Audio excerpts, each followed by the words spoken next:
We're on chapter 8 and it's called Into Space.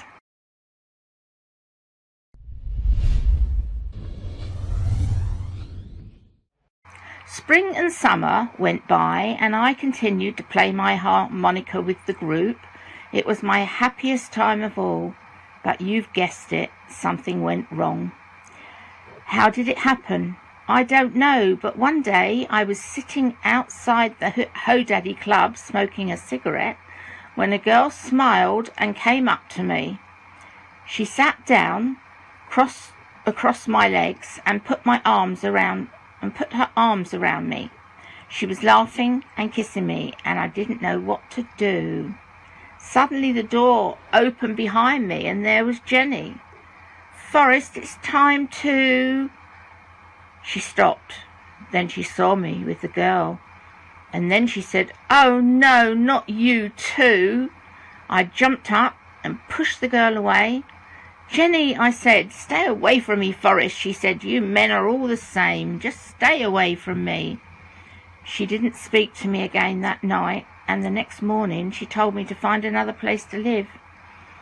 I went to live with Moses, one of the other men in the group, and soon after that Jenny went to Washington to talk and work against the war. Moses wrote down the address for me, so I went back to Washington too. There was a lot of people there. Police were everywhere, and people were shouting and throwing things, and the police were taking some of them away. I went to find Jenny's address, but there was nobody at home. I waited outside for most of the day. Then at about 9 o'clock, a car stopped near the house and some people got out, and there she was. I started to walk towards her, but she turned and walked away. The other people, 2 men and a girl, didn't know what to say. "What's wrong with her?" I asked one of the 2 men. "She just got out of prison," he said. "She was there all night before we could get her out." Jenny was in the back of the car now, so I went over and talked to her through the window. She told me I told her how I felt. I was sorry about the girl, and I didn't want to play in the group without her. She listened quietly, then opened the car door for me to get in, and we sat and talked. The others were talking about something that would happen the next day. The American soldiers planned to take off their Vietnam medals and throw them away in front of the crowds of people. Suddenly Jenny said, "Did you know that Forrest won a medal?" The others went quiet and looked at me, then looked at Jenny. The next morning Jenny came into the living room. I was sleeping on the floor of their house. She woke me up. "Forrest," she said, "I want you to do something for me." "What?" I said. "I want you to come with us today, and I want you to wear your army clothes." "Why?" I asked. "Because you're going to do something to stop all the killing in Vietnam."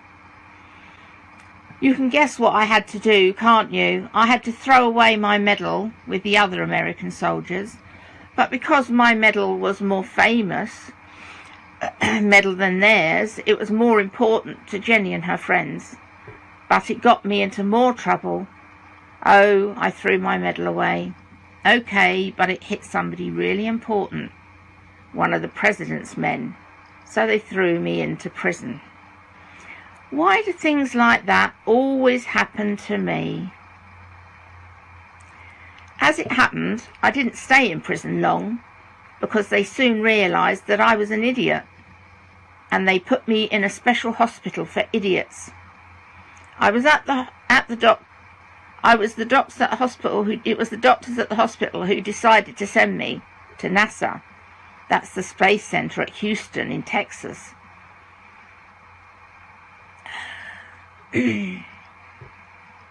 "You're the kind of person that they're looking for," the doctors told me. I soon understood why. NASA sent me on a journey into space with a woman and an ape. Me, a spaceman? It was very strange. All kinds of things went wrong because of that ape. Instead of coming down in the sea when we returned the spaceship, came down in the jungle somewhere. And it was 4 years before the NASA people found us. But the ape and I were soon good friends. His name was Sue. Yes, I know that's a girl's name, but they sent a male ape up by mistake, and NASA didn't like to tell the newspapers that. And it was in the jungle that I met Big Sam, a man who taught me to play chess, and that was important, as you will see later.